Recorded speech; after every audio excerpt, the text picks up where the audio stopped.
के और लड़कियों वाले से भी ज़रूर कहेंगे, अगर आप अपनी शादी करने जाते हैं, जिस रूप में भी खर्च करते हैं, उसका अगर 10% आप लड़के और लड़की के बारे में पता लगाने में खर्च कर दें, तो शायद ये धोखा नहीं हो। चूँकि जब आपका विचार बदलता है ना, तो आपकी नैतिकता चली जाएगी। जब नैतिकता चली जाएगी ना, तो आप किसी लायक आप नहीं रह सकते। इसीलिए दोनों को, आज सोशल मीडिया इतना गंदा क्यों? कुछ नहीं है, आपका अगर किसी भी काम को ईमानदारी और स्वच्छता से करेंगे ना, तो जो उस विचारधारा के लोग हैं ना, वो आपसे अपने आप जुड़ते चले जाएंगे। आज जो है marriage the great Ashoka marriage bureau का जो है ये उद्घाटन किया, और ये खगड़िया में पहला ये मैरिज ब्यूरो है जहाँ पे जो है दो अजनबी को एक परिवार बनाया जाएगा।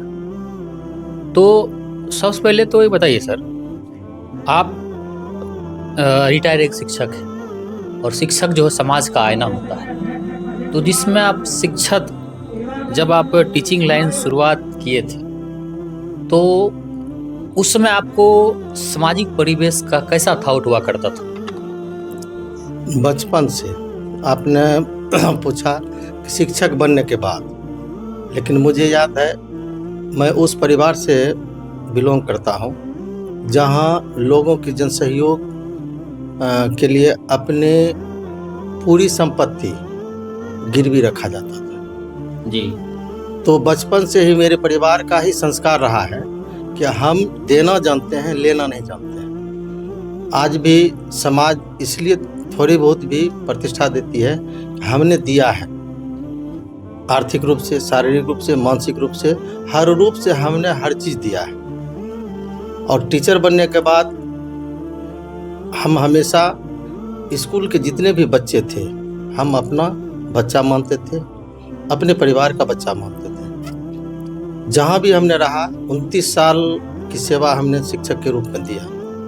विद्यालय को मंदिर बनाना, बच्चे में अच्छे संस्कार देना, बच्चे को चाहे स्कूल के प्रांगण में मेडिकल इशू हो जाए या कुछ भी हो, तो हमने कभी अभिभावक को नहीं खोजा। आप खुद अभिभावक बन के उसका देखभाल किया। हाँ।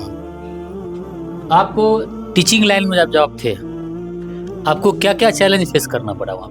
बहुत सारे सरकार के नियमों का पालन करने में कठिनाई आज के डेट में बहुत हो रही है, उस समय भी होती थी। समाज शिक्षक को उस प्रतिष्ठा की नज़र से नहीं देखती थी, उस समय की बात है। हाँ। और यहाँ हम स्पष्ट रूप से कहना चाहेंगे कि समाज ही सिर्फ दोषी नहीं था, हम शिक्षकों में भी बहुत कमी थी जी।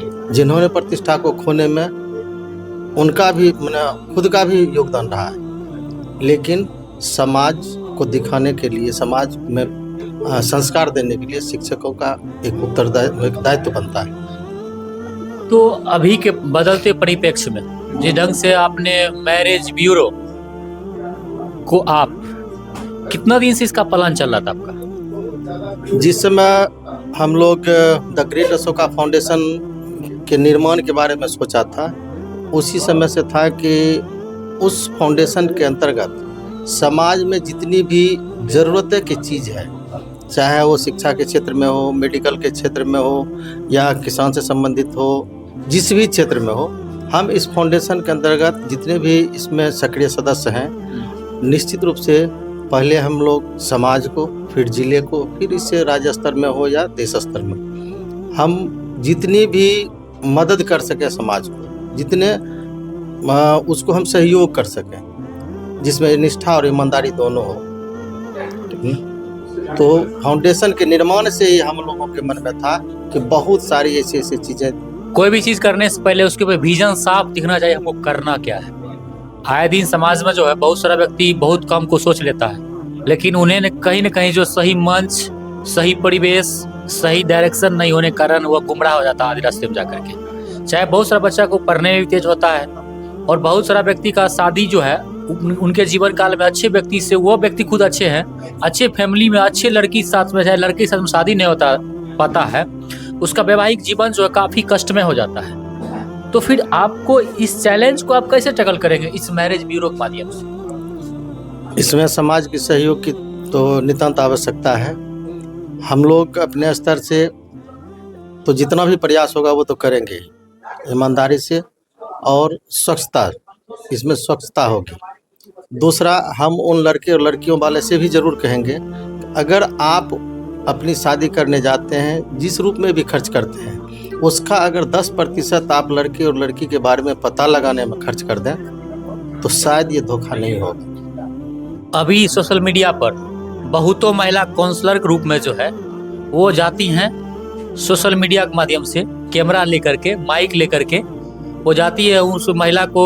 चाहे आपसे मेरा एक सवाल है, क्या किसी महिला को उनके पति के प्रति सोशल मीडिया पर उसकी बेइज्जती हो जाए, चाहे किसी भी लड़के को उसके पत्नी पर सोशल मीडिया पर बेइज्जती हो जाए, कभी वो लड़का चाहे लड़की किसी को एक्सेप्ट करेगा? नहीं करना चाहिए। चूँकि जब आपका विचार बदलता है ना, तो आपकी नैतिकता चली जाएगी। जब नैतिकता चली जाएगी ना, तो आप किसी लायक आप नहीं रह सकते। इसीलिए दोनों को, आज सोशल मीडिया इतना गंदा क्यों हो गया? सिर्फ पैसे कमाने के लिए।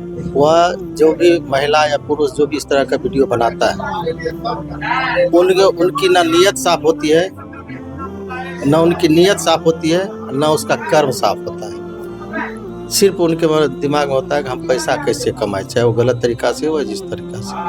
पैसा, वैसा पैसा ही लोगों को कमाना चाहिए जो लीगल हो, कानूनन रूप से सही हो और सामाजिक दृष्टिकोण से जो सही हो। अभी के तौर में क्या जीवन जीने के लिए पैसा ही सब कुछ है, या संस्कार भी बहुत कुछ डिपेंड करता है? बहुत अच्छा सवाल आपका है कि पैसा ही सब कुछ नहीं है। बहुत लोगों का ये थॉट है कि पैसा ही सब कुछ नहीं है, लेकिन आप उन लोगों से पूछें कि जब वो रात में, सुबह में सो के जगते हैं और रात में सोने तक कोई एक ऐसा चीज वो हाथ से पकड़े जो बिना पैसे का आता हो, तो कुल मिलाकर दोनों अपने अपने जगह सही है। पैसा ही सब कुछ नहीं है, लेकिन पैसे के बिना कुछ होता भी नहीं है। सोशल मीडिया पर तो लोग पैसे के लिए तो सब कुछ कर रहे हैं, नंगा नृत्य जो हो रही है। हाँ, आपको हम इससे पहले बोले थे, जो पैसा लीगली हो और इथिकली हो, यानी कानूनन रूप से भी सही हो और सामाजिक दृष्टिकोण से भी, यानी समाज भी उसको एक्सेप्ट करता हो, वह पैसा ही कमाना चाहिए। ऐसा नहीं कि समाज उसको एक्सेप्ट नहीं करता है, कानून भी एक्सेप्ट नहीं करता है, वो तो फिर किसी दायरे में नहीं। इस संस्थान में जो है, जहाँ तक मेरी जानकारी अनुसार जो है, इसमें IAS हो, देश के प्रतिष्ठित जज जो है, जो दिल्ली में सीमा कुशवाहा जी भी इसमें है, उसके बाद इसमें अच्छे प्रोफेसर हैं, टीचर तो इसमें तो मोस्टली रूप से टीचर भी जुड़े हुए हैं, और MBBS डॉक्टर भी है। खगड़िया के जो प्रसिद्ध होम हॉस्पिटल, उनके भी डॉक्टर पवन भी जुड़े हुए हैं, डॉक्टर विक्रम भी हैं। तो इतनी बड़ी टीम बनने का रीज़न क्या है? कुछ नहीं है। आपका अगर किसी भी काम को ईमानदारी और स्वच्छता से करेंगे ना, तो जो उस विचारधारा के लोग हैं ना, वो आपसे अपने आप जुड़ते चले जाएंगे। हम लोगों ने 2020 में ये संकल्प लिया था कि हम यहाँ एक फाउंडेशन बनाएंगे, ये संगठन बनाएंगे। उस समय भी यहाँ सबसे पहला विजन था कि इसमें कोई राजनीतिक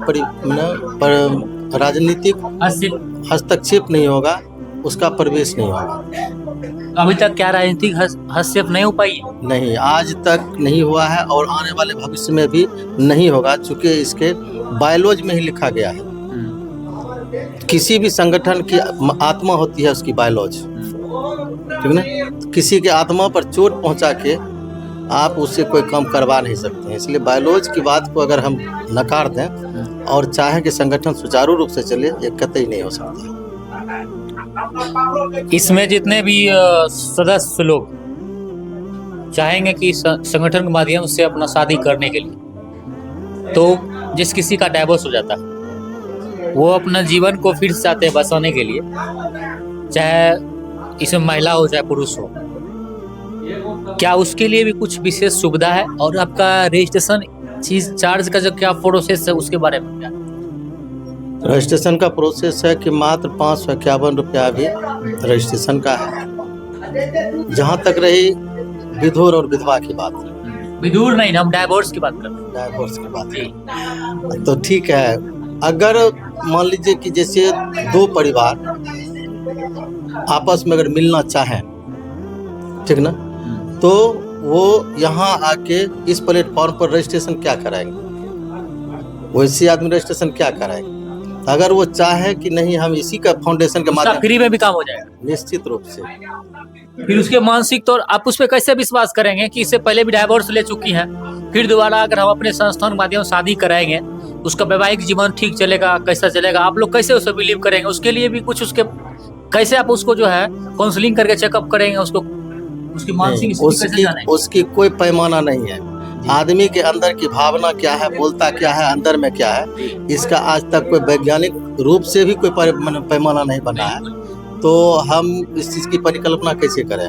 लेकिन प्रयास रहेगा कि दोनों परिवार को देखने के बाद, दोनों से बात करने, अलग अलग बात करने के बाद, अगर अच्छा लगेगा फाउंडेशन के आदमी को, मैरिज ब्यूरो के आदमी को, जितने भी इसके सदस्य हों या इनसे जुड़े हुए जितने भी व्यक्ति हैं, ठीक ना, उनको अगर लगेगा कि नहीं ये परिवार मिल सकता है तो मिलाने का प्रयास करें। इसमें किनका योगदान है मुख्य रूप से इस द ग्रेट अशोका जो फाउंडेशन बनाने में? किन किन व्यक्तियों का इसमें महत्वपूर्ण भूमिका है? जितने भी इसके सदस्य हैं ना, हम लोग 15 सदस्य हैं इसमें। उन लोगों का इस 15 सदस्य तो हैं ही। जितने आदमी आज तक हमारे बैठक में, शुरू से जब तक बैठक के जितने आदमी एक दिन भी इस बैठक में आए, तमाम आदमी का योगदान है। बिना समाज, बिना जन सहयोग का कोई भी संगठन, कोई भी चीज का निर्माण नहीं हो सकता। अभी आप सुन रहे थे the great Ashoka marriage bureau को जो है अध्यक्ष है प्रवीण कुमार।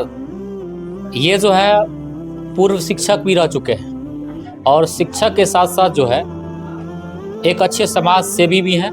और समाज सेवी तो बहुत सोशल मीडिया वाले समाज सेवी नहीं है, ये सोशल समाज सेवी हैं जो धरातल पर अपने काम करके दिखाते हैं। बाकी जो आपका राय है इस मैरिज ब्यूरो के बारे में, उसको कमेंट करके अपनी राय जरूर दें। देखते रहें इस चैनल को, लाइक करें, फॉलो करें और शेयर करें। जय हिंद।